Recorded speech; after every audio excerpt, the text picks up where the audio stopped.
Hello! Magandang tanghali. Kakain ka ba ng ganito lang for lunch? Perhaps not. That's why we will make it grand. Gawin natin mas bongga, mas masarap. At my French style para kakainin natin, para more appetizing. Pero mag-i-effort tayo ng konti. Madali lang, although may konting effort, it's easy. Anong kailangan na? Init ko na ang kawali. We need eggs, perhaps 3. I'll be making, by the way, 2 portions. 3 itlog.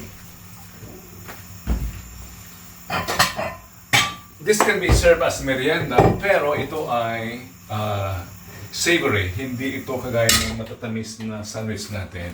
I think we need a close-up here. 3 itlog. 3 itlog. That sounded like a trio, a singing trio.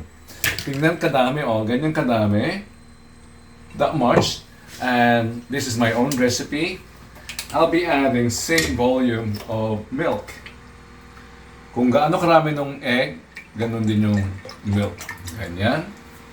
And then I'll add some salt. Just a pinch. Ayaw natin masyadong... And then, yeah, umaandar na washing machine yan. Ito, just twist it. Ayan, it's not perfect.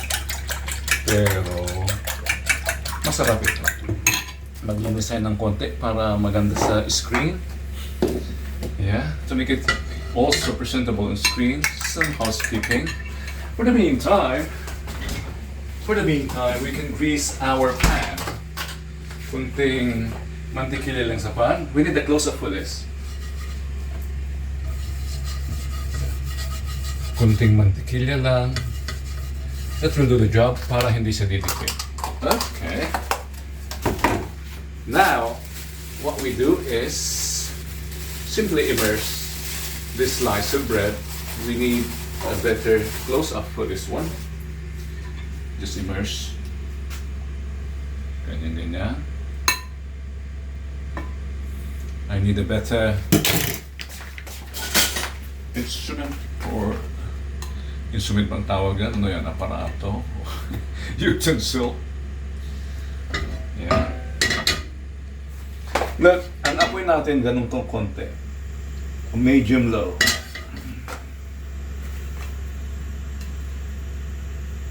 So it's totally immersed now? Not yet. Hindi pa? Let's immerse it totally. Layo yan. I hope you cannot see that. Let's get this slice of bread totally immersed. Totally soaked. Now, this is good. Okay, lagay ko lang siya. Garan.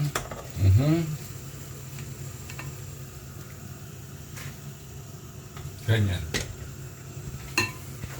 Until the other side browns.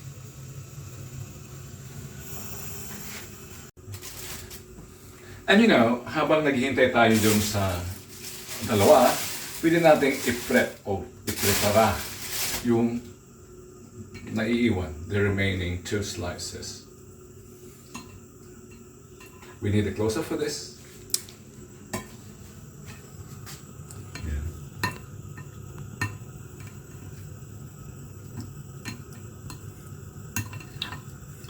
It was not well whisked, pero it's not a problem. For the meantime, let's check here. Check natin. Did you see that? Not yet. Not yet. 2 more minutes, I think. While waiting for that, some cultural notes here. It's called French toast. Pero we gave it a twist. We will be adding cheese. So it's essentially a cheese sandwich on a French toast. Parang ganun. Or whatever you call it, ito ay masarap na merienda. Or, for my case, magiging lunch. Okay. Let's see. Pwede na ba? Parang pwede na. Okay? Yes. Looks good. Ito na.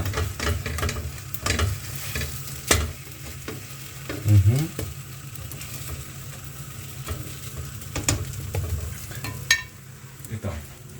By the way, this is my own way of making this.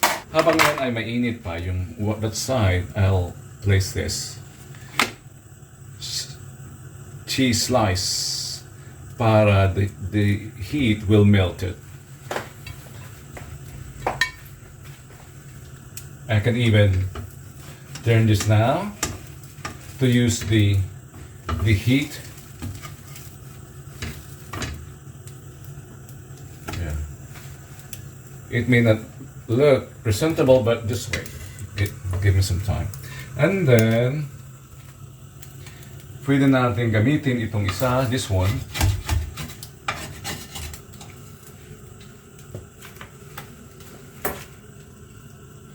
We can use the other side for this second batch.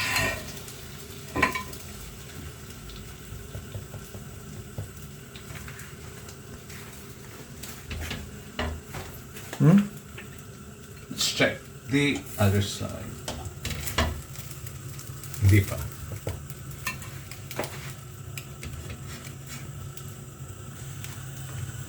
I'm sure this is ready. Tingnan natin. Look, how beautiful is that? Let's just brown the other side. At the same time, melting yung queso in between. In the meantime, what's this? What's happening here? Not yet.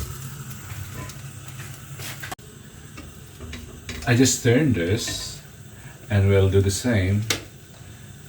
Add a layer of, or a slice of cheese. Yeah. How about this one? Let's check.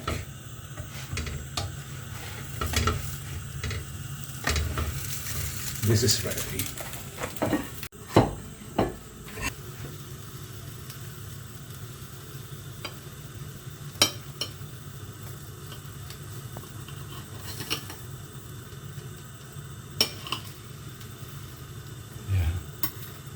Tumba pa. Ano ba yan? Yan.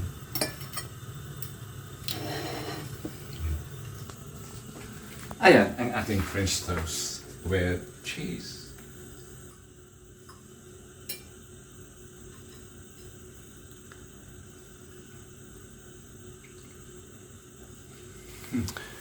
Creamy and delicious. Go on then. Thank you for joining me here today. See you next time.